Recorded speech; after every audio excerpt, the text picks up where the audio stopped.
Psaume 73. Dans le psaume 73, donc, nous faisons actuellement la deuxième partie donc, de ce message, les 4 regards d'un homme. Psaume 73. Et nous allons donc relire un petit peu, on ne lira pas en entier, mais on va lire quelques versets. Oui, Dieu est bon pour Israël, pour ceux qui ont le cœur pur. Toutefois, mon pied allait fléchir, mes pas étaient sur le point de glisser, car je portais envie aux insensés. Donc, j'étais envieux des insensés, en voyant le bonheur des méchants. Rien ne les tourmente jusqu'à leur mort. Leur cœur est changé d'embonpoint. Ils n'ont aucune part aux souffrances humaines, ils ne sont pas frappés comme le reste des hommes, aussi l'orgueil leur sert de collier. On va aller plus loin, verset 13, c'est donc en vain que j'ai purifié mon cœur, que j'ai lavé mes mains dans l'innocence. Voyez, donc, et au verset 15, il va dire, si je disais, je vais parler comme eux, c'est-à-dire je vais parler comme les païens, voici, je trahirai, je serai un traître, je trahirai la race de tes enfants. Quand j'ai réfléchi là-dessus, pour m'éclairer, la difficulté fut grande à mes yeux, en voyant le bonheur des mauvais, des méchants. Jusqu'à, verset 17, jusqu'à ce que j'eusse pénétré dans les sanctuaires de Dieu, et que j'eusse pris garde au sort final des méchants. Oui, tu les places sur des voies glissantes, tu les fais tomber et les mets en ruine. Et quoi? En un instant, les voilà détruits. Ils sont enlevés, anéantis par une fin soudaine. Voyez. Donc, il va dire, verset 21, lorsque mon cœur s'aigrissait, voyez, c'était amer dans le cœur, l'amertume, et que je me sentais percé dans les entrailles, j'étais stupide, sans intelligence. J'étais à ton égard comme les bêtes. Voyez. Cependant, je suis toujours avec toi. Tu m'as saisi la main droite. Tu me conduiras par ton conseil, puis tu me recevras dans la gloire. Quel autre ai-je au ciel que toi? Et sur la terre, je ne prends plaisir qu'en toi. Amen. Père, nous te bénissons et te glorifions pour ces moments précieux que nous passons devant toi à l'écoute de ta parole, dans la méditation des Saintes Écritures. Nous sommes venus nourrir nos âmes, Seigneur, et nous te prions, Seigneur, qu'il y ait du miel dans les rayons, que nous puissions, Seigneur, savourer, goûter, que nous puissions, Seigneur, délecter de ta parole et dire avec Jérémie, j'ai dévoré ta parole, elle a fait la joie et les délices de mon cœur. Nous te prions pour ceux qui pourraient être découragés, ceux qui pourraient être envieux, jaloux, des païens, Seigneur, en voyant le bonheur des païens. Nous te demandons, Seigneur, ce bonheur effectif, ce bonheur n'en est pas véritablement un, Seigneur. Nous savons que leur bonheur est très passager, très éphémère, et nous savons au contraire, Seigneur, que le bonheur du chrétien, malgré ses tristesses, malgré ses combats, malgré ses persécutions qu'il peut subir, eh bien, est un être heureux, car il a fait la paix avec Dieu, et il s'en va vers le ciel, pour l'éternité, vers la félicité éternelle. Merci Seigneur, bénis les quelques réflexions que nous aurons ce soir, Seigneur. Conduis, Seigneur, le cheminement de nos pensées, que nous puissions, Seigneur Jésus, être à découvert, que nous puissions avoir un cœur ouvert. Nous voulons que le faisceau de la parole de Dieu, le rayon de lumière puisse éclairer nos cœurs depuis les tréfonds de nos âmes jusqu'au sommet de nos habitations. Visite nos pièces, visite tous les tiroirs, qu'il n'y ait rien de caché, que nous puissions être ouverts devant toi. Viens alimenter notre lampe, Seigneur, par le Saint-Esprit. Au nom puissant de Jésus-Christ, notre seul et unique Sauveur sur toute la planète, nous te demandons ces choses. Amen. Et tout le peuple de dire Amen. Amen. Gloire à Dieu. Vous pouvez vous asseoir, frères et sœurs. Alléluia. Nous avons commencé ce matin, donc, ce message très intéressant. Il y a tellement de choses à dire, juste avec ce psaume-là. Nous pourrions y rester, je dirais, jusqu'à Noël. Vous voyez, tellement, juste ce psaume-là est rempli d'immenses vérités. Mais, donc, pour l'instant, on va faire 2 messages avec ce psaume-là. C'est un homme qui regarde à 4 endroits. Un homme qui a 4 regards particulièrement. Et il a un regard tout d'abord de détresse. Évidemment, du verset 1 au verset 12, il regarde les païens, eux, ils ont ceci, eux, ils ont cela, hein, ils font ceci, ils sont heureux, ils ont de l'embonpoint, ils sont pas malades, ils mangent bien, alors il y a, leur table est garnie, l'orgueil leur sert de collier, tout va bien, tout ça. Donc, ils regardent vers les païens. C'est un regard de détresse, vous voyez.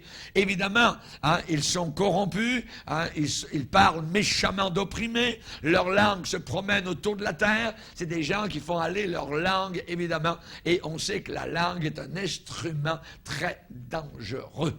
Par exemple, vis-à-vis de l'homme de Dieu, Jérémie, eh bien, certains de ses ennemis ont dit, venez, tuons-le avec notre langue. Venez, tuons-le, anéantissons-le avec notre langue. Donc, évidemment, les païens, eux, la langue, ils sont calomniateurs. C'est un des traits de la fin des temps, puisque dans 2 Timothée, chapitre 3, lorsque Paul va dresser le tableau, donc, de l'homme de la fin des temps, il va dire que cet homme de la fin des temps sera un calomniateur. Calomniateur, voyez, en grec, c'est diabolos. Vous avez compris ce que ça veut dire. Voyez, ils seront calomniateurs, ils seront diaboliques. Voyez, le calomniateur avec un grand C, c'est le diable. Voyez, celui qui calomnie, celui qui détruit, celui qui veut enlever la parole de Dieu qui a été semée dans nos cœurs, celui qui veut détruire la foi qui est en nous. Jésus a prié pour l'apôtre Pierre et dit, Pierre, j'ai prié pour toi afin que ta foi ne défaille pas. Pourquoi? Le problème, c'est que Satan t'a réclamé. Satan a essayé donc de détruire ta foi, mais j'ai prié pour que ta foi ne défaille pas. Le diable en veut à notre foi. Pourquoi? Parce que ce n'est pas simplement une croyance, c'est quelque chose de vivant. On a une foi vivante dans le Dieu vivant et il veut détruire notre foi dans les Écritures, dans l'espérance qui nous attend dans l'au-delà, dans tout ce monde merveilleux et invisible. Alors il y a cette capitale céleste avec ses habitants qui actuellement sont remplis de joie. Ce soir même, ils sont là-haut dans la gloire, en train de bénir, de glorifier le Seigneur par millions devant le trône de gloire. Et ils nous attendent. Hallelujah. Et ils vont peut-être vers Jésus en disant, Seigneur, quand est-ce qu'ils vont arriver les autres? Va les chercher le plus vite possible. Amen.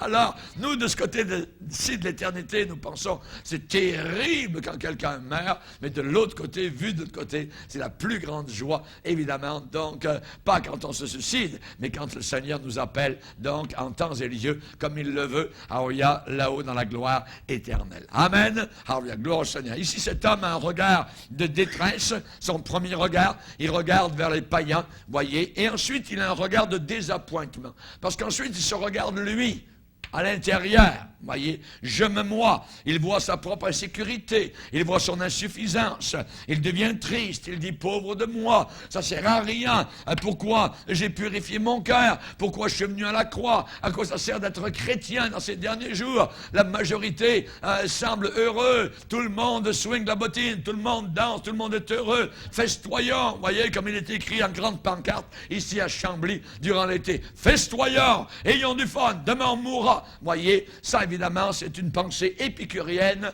c'est-à-dire c'est la seule vie qu'on a, elle est sur la terre, on va mourir, on sera ensuite 6 pieds sous terre et donc ça sera terminé. Alors jouissons de la vie, allons-y à fond, voyez, parce qu'après il n'y a plus rien. C'est ce qu'il croit. C'est ce qu'il croit, mais c'est une erreur, évidemment c'est un mensonge. Et pour nous particulièrement, eh bien, nous avons notre joie dans le Seigneur. Et là ici cet homme, ce pauvre homme qui regarde vers les païens, ce pauvre homme qui regarde ensuite à lui-même, évidemment, donc il n'est pas de taille pour se mesurer avec les Goliaths de ce monde. On a besoin d'un David qui fait face à Goliath, qui arrive, rafraîchit la présence de Dieu et qui dise, les païens sont grands, ils sont forts, vous voyez, ils sont nombreux, mais ils sont tout petits, c'est des petites fourmis par rapport, évidemment, donc, à Jésus-Christ, mon Sauveur. Alléluia. Et on sait ce qui est arrivé avec l'histoire de David et de Goliath. Donc, il y a un regard, un de détresse, du verset 1 au verset 12. Il y a ensuite 2, un regard de désappointement, de déception, du verset 13 au verset 16. Il dit, ça ne sert à rien, c'est en vain que j'ai purifié mon cœur. Et ensuite, on a vu ce matin qu'il y avait un troisième regard, regard de discernement, jusqu'à ce que je pénètre dans les sanctuaires de Dieu. Oh, là, ça commence à changer. Amen. Pourquoi? Parce qu'on a la vision du côté de Dieu. On ne regarde plus du côté de la terre les choses visibles. Nous commençons à regarder les choses invisibles. Les choses visibles sont passagères, alors là, sont éphémères, et les choses invisibles sont éternelles. Amen. Jusqu'à ce que j'eusse pénétré dans les sanctuaires de Dieu. Donc, il y a un grave problème en regardant le bonheur des méchants. Et actuellement, il y a une recrudescence donc de gens athées, voyez, qui commencent eux aussi à évangéliser, à dire il n'y a pas de Dieu. Alors, vous avez vu déjà au printemps ici à Montréal, et on a vu ça dans différentes capitales du monde occidental, à Londres, à Paris et ailleurs, donc sur les autobus, jouissons de la vie, on n'a qu'une vie, je ne sais pas exactement les mots exacts, mais ça voulait dire, eh bien, vas-y à fond de gomme, dans le plaisir de ce monde, fais ce que tu veux, pense ce que tu veux, swing la bottine, roule, rock, voyez, couche, découche. Pourquoi? Parce que tout à l'heure, tu n'auras plus rien. Et on voit donc, c'est la pensée, évidemment, épicurienne, c'est la pensée qui n'est pas nouvelle. Il n'y a pas de nouveaux péchés, il n'y a pas de nouveaux péchés, mais il n'y a que des nouveaux pécheurs. Voyez, le monde n'a rien inventé. Les anciens péchés qui se commettaient avant le déluge de Noé sont exactement les mêmes que nous voyons autour de nous aujourd'hui. On n'a rien inventé. Il y a juste une chose qui est nouvelle, c'est que la poubelle est neuve. Voyez, la poubelle est neuve. Mais c'est l'ancienne poubelle. Voyez, c'est l'ancienne poubelle du temps de Noé, du temps de Sodome, du temps de Gomorrhe, et ainsi de suite. Voyez? Donc, on a besoin d'un discernement. Là, il a son troisième regard de discernement. Jusqu'à, la difficulté fut grande à mes yeux, jusqu'à ce que j'eusse pénétré dans les sanctuaires de Dieu. Et c'est là que tout change. Dans les sanctuaires de Dieu.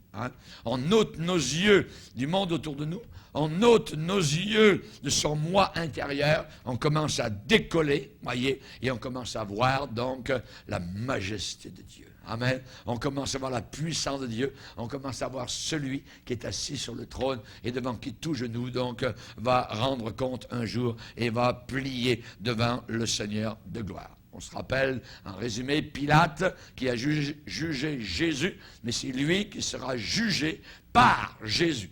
Les rôles seront inversés en ce jour de compte à rendre. Hérode, on le sait, est descendu en enfer, rongé par les vers, et Jean-Baptiste est monté au ciel. Pharaon est descendu au fond de l'eau, son corps et son âme est descendu au fond de l'enfer, et Moïse, aujourd'hui, est au ciel. Jézabel est en enfer, cette fille de Satan qui en voulait à l'homme de Dieu, et Élie est monté au ciel dans un char de feu.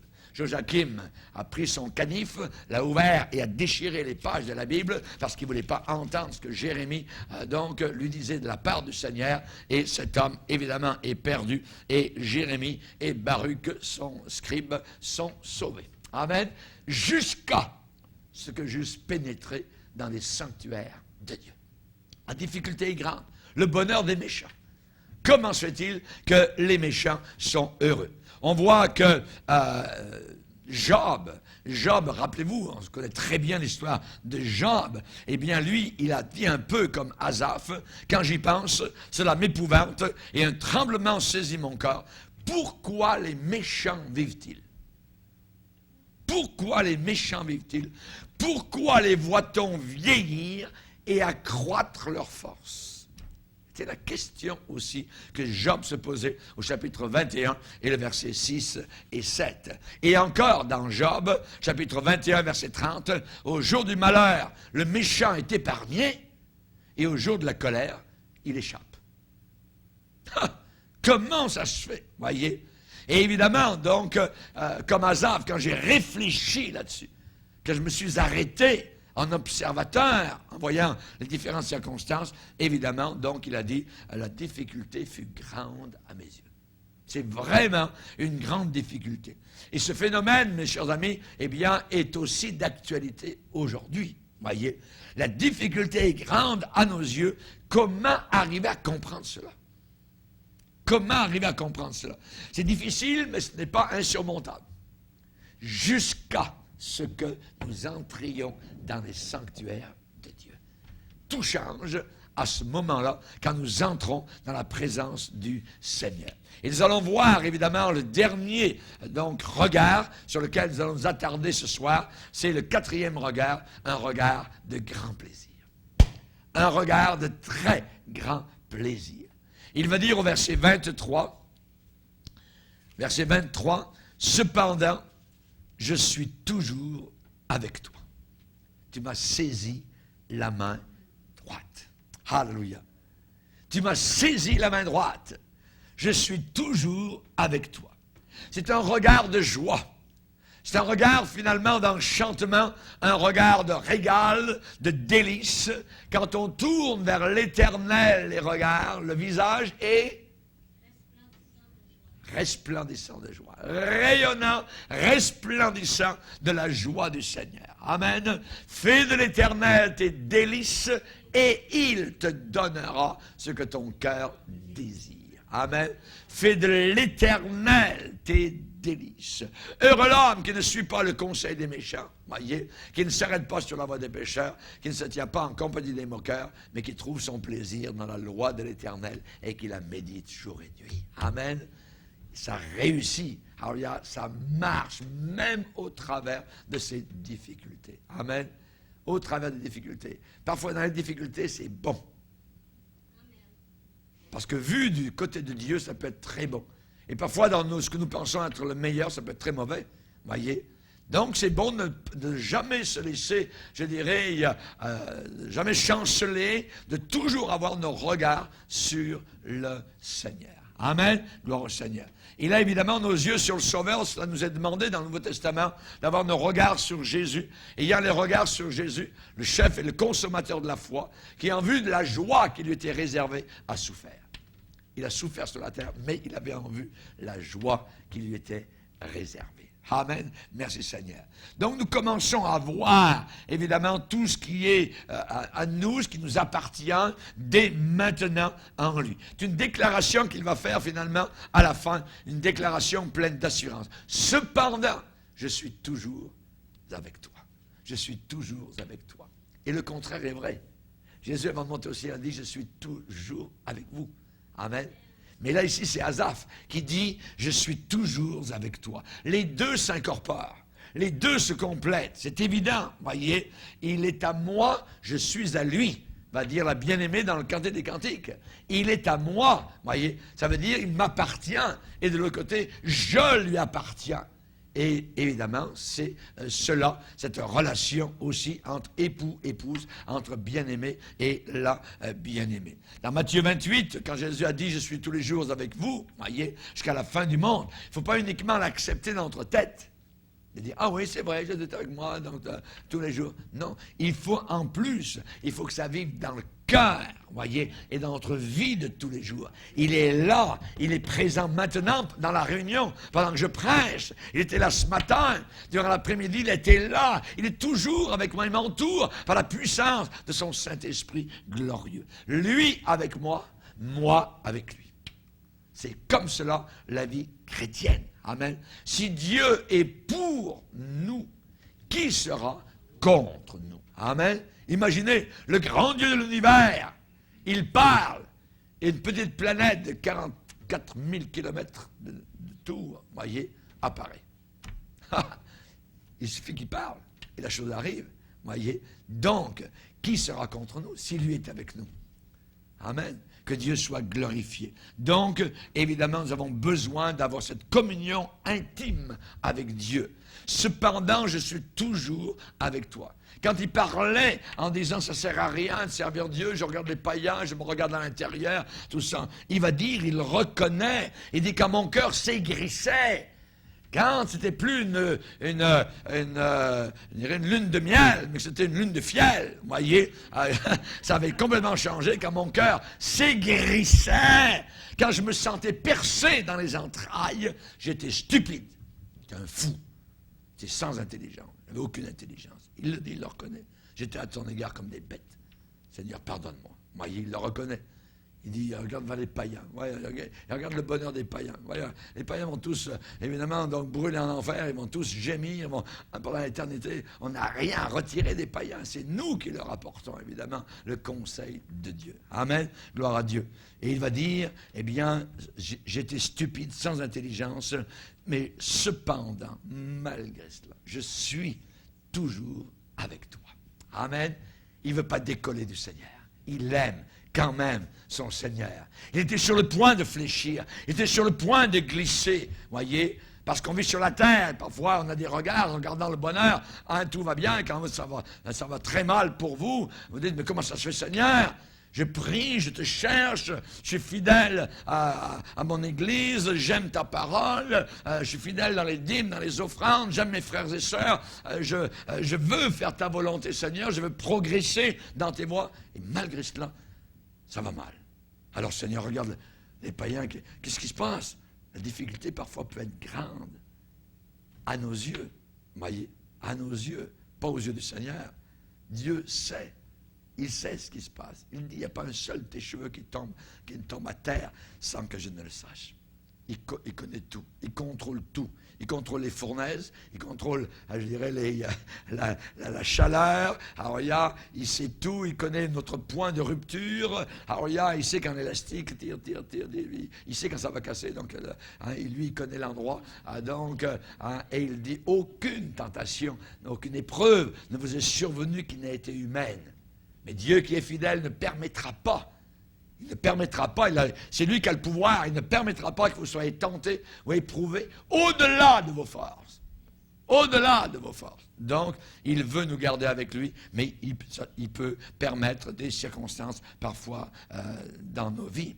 Il va dire, le psalmiste va dire, Asaph va dire au verset 23, « Tu m'as saisi la main droite. » Tu m'as saisi la main droite. Alléluia. Tu m'as saisi la main droite. Voyez, c'est une petite phrase qui est pleine de sens. Petite phrase qui est belle. Tu m'as saisi la main droite. Alors, je me rappelle quand nous avions nos enfants avec André qui était encore jeune et parfois la nuit ils se réveillaient. Et parfois, je me levais la nuit et j'allais dans leur chambre sans allumer quoi que ce soit. Et je prenais l'un ou l'autre de leurs petites mains, tout ça, et je chantais un petit cantique ou une petite prière doucement. Et sans avoir allumé, l'enfant retombait dans le sommeil. Voyez, parfois il peut avoir un cauchemar, quoi que ce soit, ou un mauvais rêve, tout ça. Et donc je me glissais dans la petite chambre sans allumer, sans les réveiller complètement, et juste en prenant la main et tout ça, la protection de papa. Voyez, et là, il se rendormait tranquillement. Tu m'as saisi la main droite. Tu m'as saisi la main droite. Source de réconfort, source de repos, source de force. Amen. Alléluia. Tiens, Seigneur, dans ta main forte et puissante, ma main frêle et fragile, Seigneur. Tiens-moi. Tu m'as saisi la main droite. Alléluia. Même si c'est sombre tout autour du chrétien, même si nous sommes troublés, voyez, le Seigneur est là. Tu m'as saisi la main droite. Il entre dans notre chambre, nous les petits enfants du Seigneur, et il nous saisit la main droite. Et nous ressentons la présence de nouveau de Jésus. C'est Saint-Esprit de paix qui est là. Amen. Et nous continuons notre repos. Alléluia. Gloire à Dieu. Il peut y avoir, je dirais, un merveilleux réconfort quand on reconnaît la présence de Dieu. La présence du Seigneur. Dieu a dit à des rebelles un jour, vous saurez ce que c'est que quand ma présence ne sera plus avec vous. C'est écrit dans la parole de Dieu à plusieurs endroits. Vous allez savoir ce que c'est quand j'enlèverai ma présence. Et là, c'est vrai. Et c'est la raison pour laquelle le roi Saül s'est suicidé. Parce que la présence de Dieu n'était plus avec lui. Et qu'il est allé consulter une sorcière à Endor. Et Dieu l'a fait mourir. Dieu ne peut pas accepter que l'un de ses enfants aille consulter quelqu'un de diabolique. Vous voyez? Et raison pour laquelle, dans le psaume 51, David a prié, a dit, Seigneur, ne m'enlève pas ton Saint-Esprit. Ne m'enlève pas ta présence, Seigneur. Nous avons besoin de la présence de Dieu.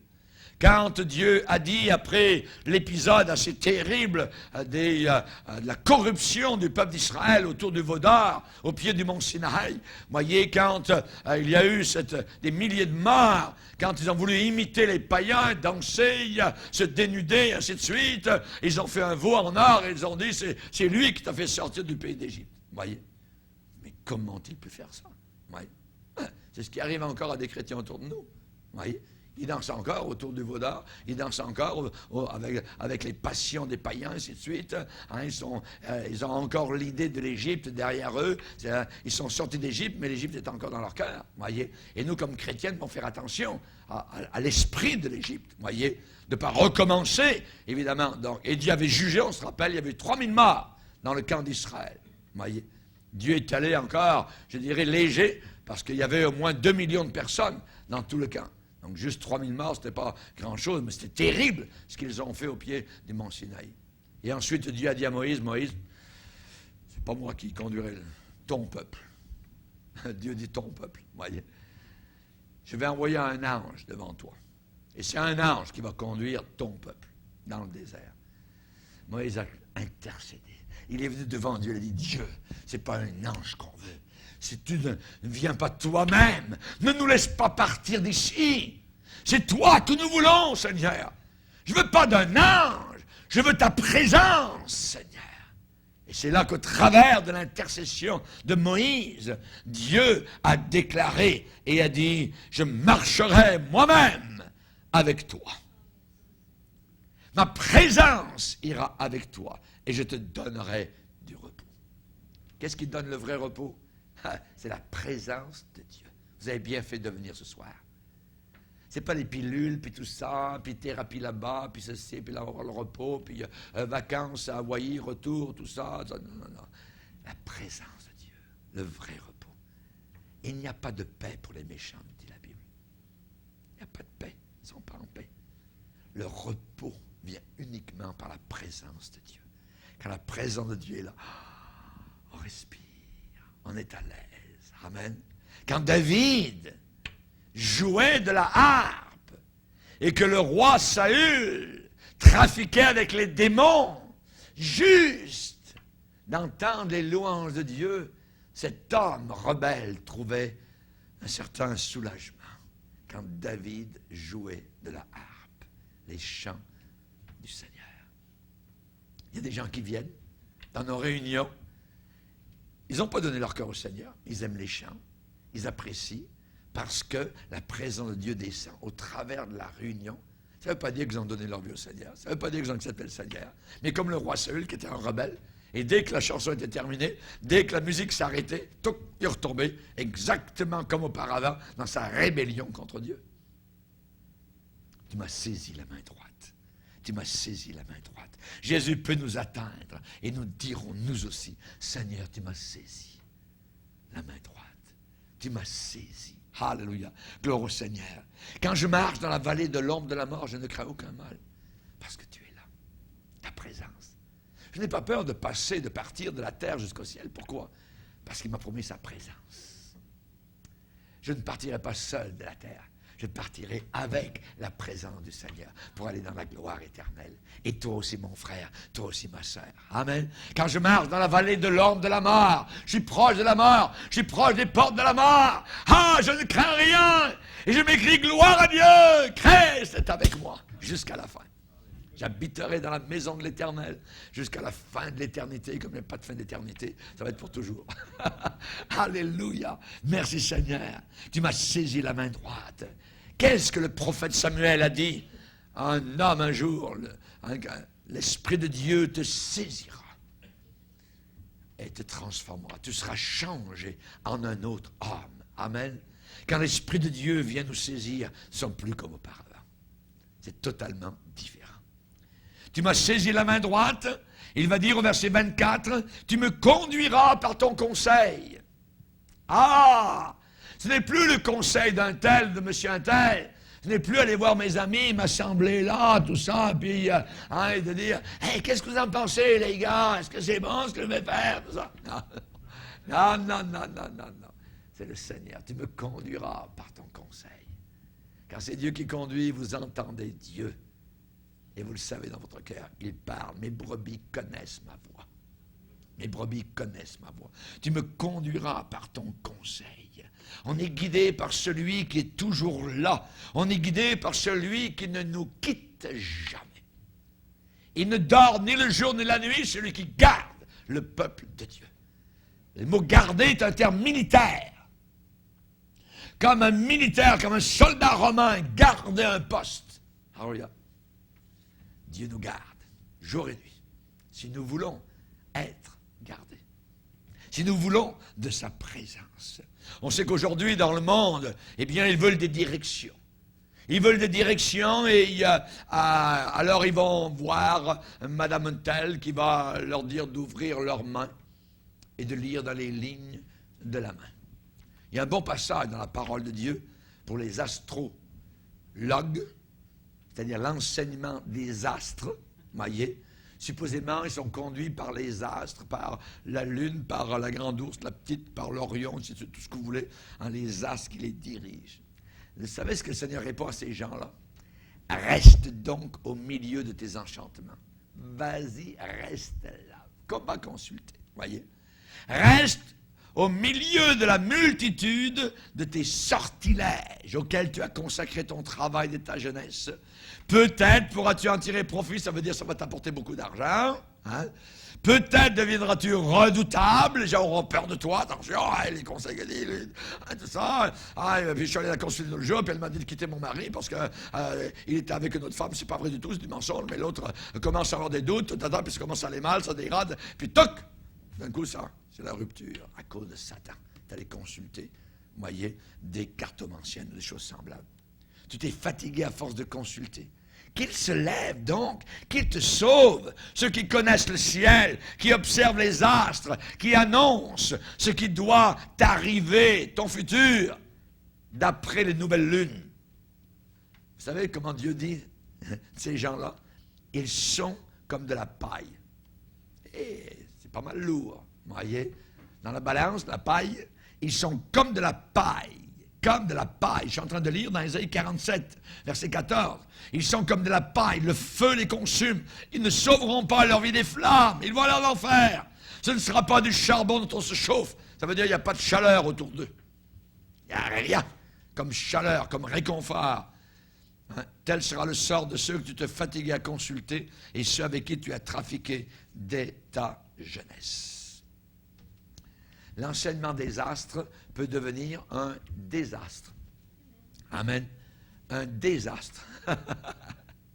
Et nous avons besoin, nous, du conseil de Dieu. Tu me conduiras par ton conseil. Voulons-nous de Dieu comme conseiller? Le Seigneur a dit à l'église de Laodicée, qui était une église perverse, une église tiède, une église émergente de la fin des temps, qui avait mis Christ à la porte, une église moderniste qui ne voulait plus de la parole de Dieu, qui voulait des amusements, qui était apostate complètement. Eh bien, Dieu a dit à cette église, je te conseille. Je te conseille. Oh, quand c'est Dieu qui conseille, les conseils sont solides. Voyez, solides comme du béton. Je te conseille de te repentir. Et ainsi de suite. Il va leur donner des conseils. Voyez, tu me conduiras par ton conseil. Alléluia. De jour en jour, ma foi repose sur la sagesse et l'amour de Dieu. Je me confie en lui. Je m'appuie sur lui. Il est mon refuge. On l'appellera conseiller. On l'appellera conseiller. Alléluia. Quand vous avez besoin de conseils, prenez cette Bible, ouvrez-la, rentrez dans votre chambre, fermez la porte, mettez-vous à genoux à côté de votre lit et parlez au Seigneur. Et votre Père qui est là dans le lieu secret vous le rendra. Il vous conduira. Restez-y 1 heure, restez-y 10 heures, restez-y 10 jours s'il le faut. Restez là dans la présence de Dieu. Il va vous parler. Il l'a dit. Viens vers moi, fais-moi entendre ta voix. Toi qui te tiens dans les pentes escarpées du rocher. Le rocher est Christ. Alléluia. Fais-moi entendre ta voix. Quand il y a des cantiques, Gloire au Seigneur. Fais-moi entendre ta voix. Fais-moi entendre tes pleurs. Fais-moi entendre tes soucis. Parle-moi, dis-moi qu'est-ce qu'il y a. Dis-lui ce que tu veux. Dis-lui ce que tu veux. Amen. Tu me conduiras par ton conseil. Heureux l'homme qui ne marche pas sur le conseil des méchants. Ah, il donne des conseils. Imaginez, ils ont la matière grise, plus que grise, c'est presque noir, puis ils vont donner des conseils. C'est eux qui vont conseiller. Non, nous ne prenons pas des conseils de eux. Nous prenons des conseils du Seigneur, de la parole de Dieu. Et il vous conduira dans le droit chemin. Dans le droit chemin. Nous n'avons pas besoin des psychos, voyez, même dans les églises. Les psychos sont en train de remplacer le Saint-Esprit. Aujourd'hui, dans certaines églises, le bureau du psychologue, tout ça, voyez. Psychologue chrétien. Nous avons des gens qui sont sortis, évidemment, donc, de la psychologie, qui sont venus au Seigneur. Ils se sont rendus compte d'une chose, c'est que ce qu'ils avaient étudié dans des universités totalement païennes, ils le retrouvent dans l'Église, enrobé du sucre de quelques paroles de Dieu. C'est abominable. Et cela est en train de remplacer la conduite du Saint-Esprit. Montrez-moi l'apôtre Pierre, l'apôtre Jean en train de consulter des psychologues. Ça existe. Vous savez, les philosophes, quand vous entendez le mot philosophe ou un philosophe en train de parler, c'est un ignorant. Ils n'ont aucune réponse. Ils blablotent. Ils parlent de ceci, de cela. Voyez.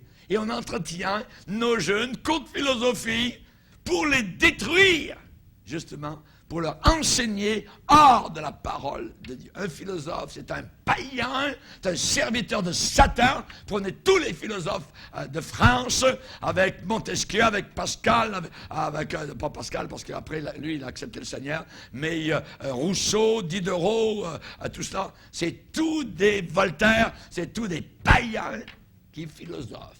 Il parle autour de la vérité, il parle de Dieu, de ceci, de cela, de la création, de l'évolution, de l'homme. Voyez, mettons-le dans un environnement parfait et l'homme va vraiment changer. Mettez l'homme dans un milieu parfait, j'ai déjà dit, habillez un beau cochon avec une cravate, mettez-lui un costume, vous le mettez dans un palais où il y a du marbre, tout ça, hein, vous pensez qu'il va vraiment rester là-dedans? Non, il va ressortir de ce palais et la première chose qu'il va faire, il va aller dans une mare pour se rouler. Pourquoi? Parce qu'il a un cœur de cochon. C'est tout. C'est pas plus compliqué que ça, voyez. Et on peut habiller quelqu'un avec un beau manteau de chrétien, mais s'il n'est pas né de nouveau, s'il n'est pas sauvé, s'il n'est pas régénéré, il a un cœur de cochon. Il n'est pas régénéré, il n'est pas sauvé, il n'est pas né de nouveau. Mais il a pris un habit, on a mis une cravate, tout ça. Hein? Ah ben je suis dans l'église, je suis ceci, je suis cela. Hein?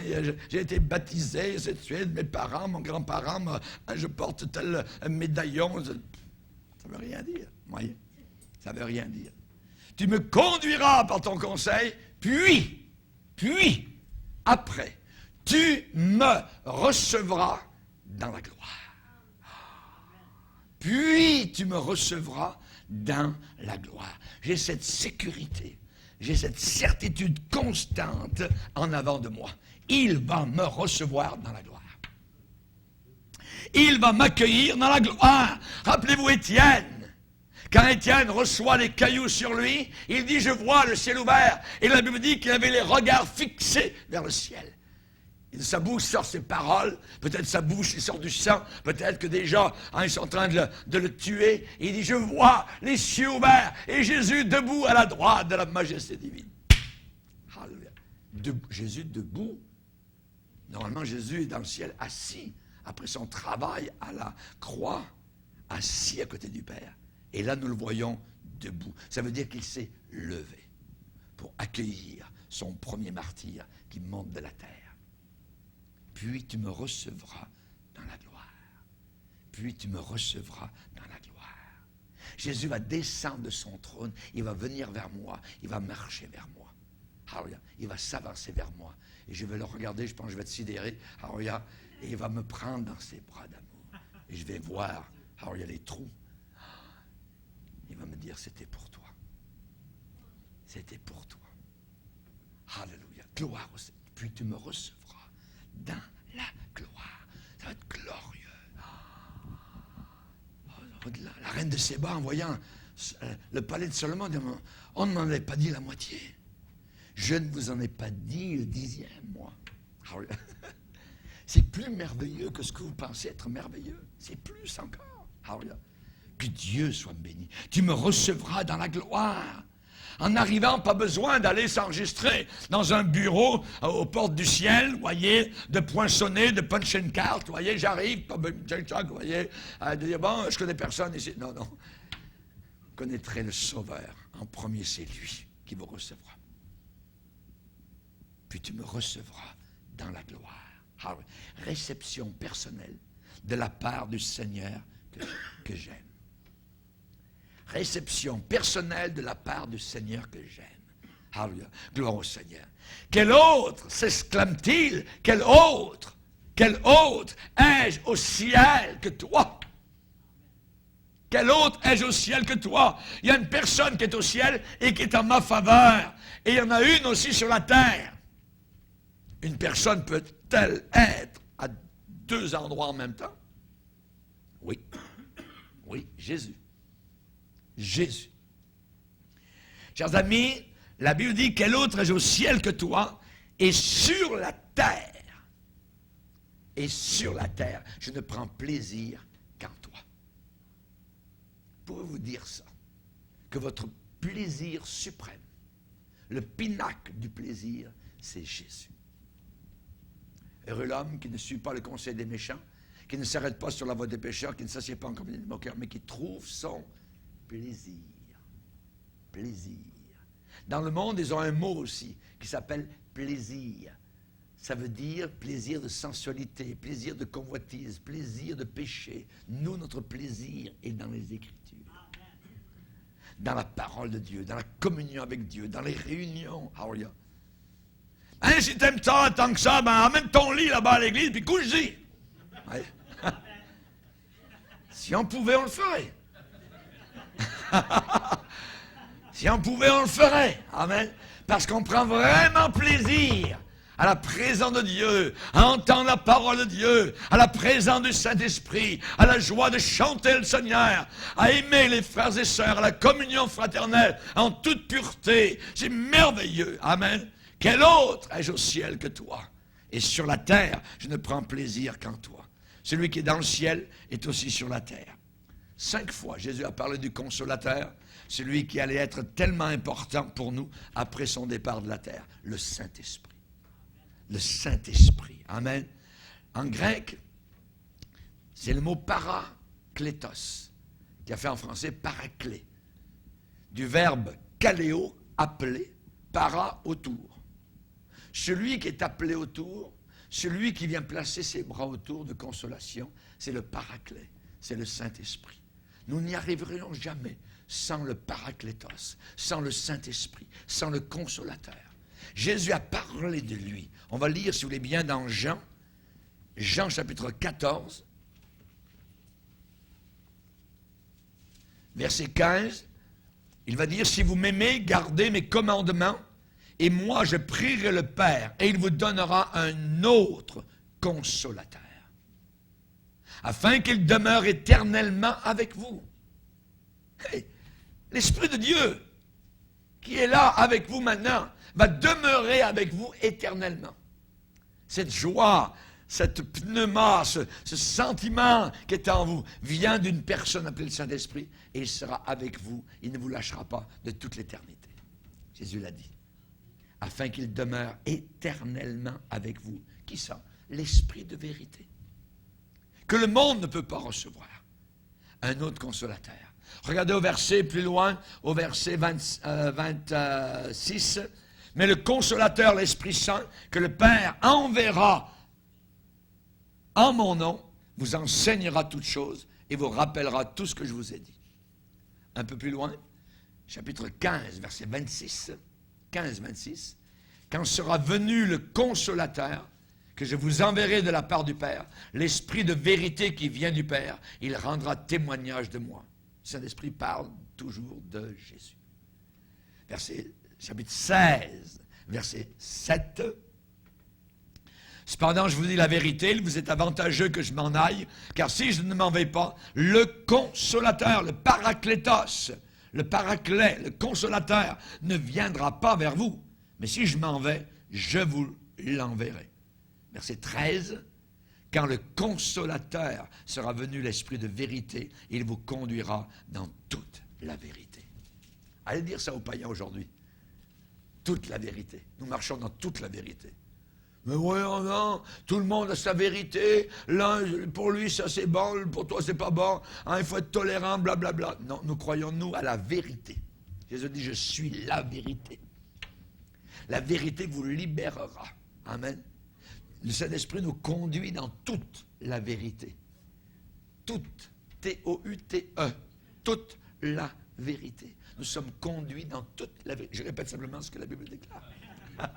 Alléluia. Merci Seigneur. Merci Seigneur. Et c'est le Saint-Esprit qui rend justement Jésus réel à nos cœurs. Quand le Saint-Esprit est présent, vous sentez Jésus. Vous vivez Jésus. Vous voyez Jésus. Quand je prêche, je ne veux prêcher pas de moi-même, je veux prêcher avec l'Esprit. Et en terminant, vous ne direz pas, oh, on a eu une bonne prédication, ou c'est un bon prédicateur. Non, vous allez sortir en disant, j'ai un merveilleux Jésus. J'ai un merveilleux Sauveur. Qui l'aura élevé sous vos yeux? Le Saint-Esprit. L'Esprit de Dieu. Amen. Gloire au Seigneur. Le Saint-Esprit rend Jésus réel dans le cœur et dans la vie du croyant. Amen. Un autre consolateur. Qui les consolait sur la terre, les disciples? C'était Jésus. Mais il dit qu'il s'en va. Alors il dit, je ne pourrai plus vous consoler, mais je vais vous envoyer un autre consolateur. Et autre, en grec, allos, qui veut dire un autre de la même nature. Un autre identique comme moi. Le Saint-Esprit. Le Père est Dieu, Jésus est Dieu, le Saint-Esprit est Dieu.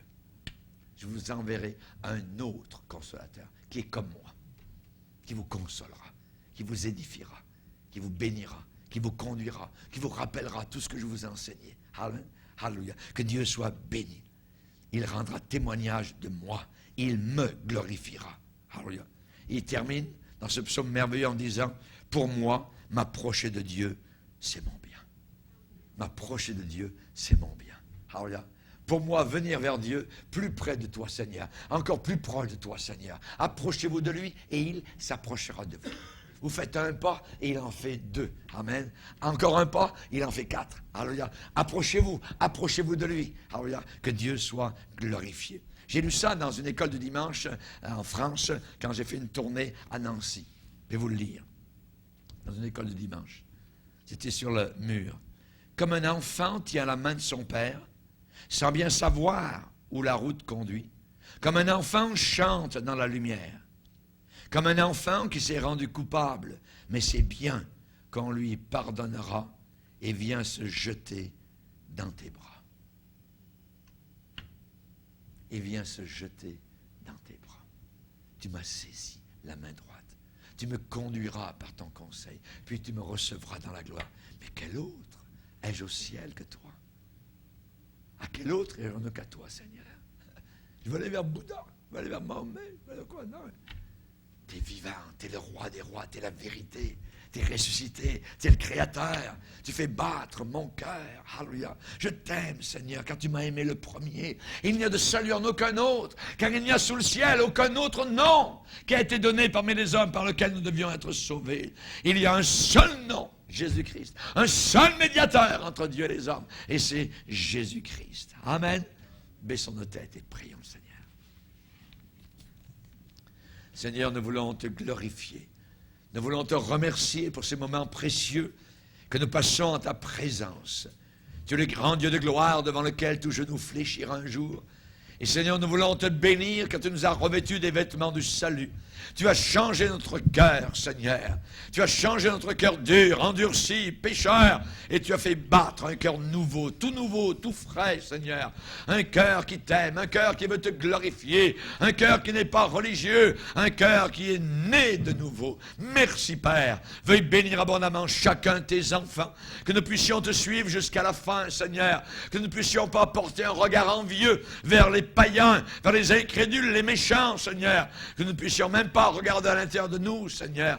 Nous voulons toujours regarder vers toi. Et nous écrirons, quel autre ai-je au ciel que toi?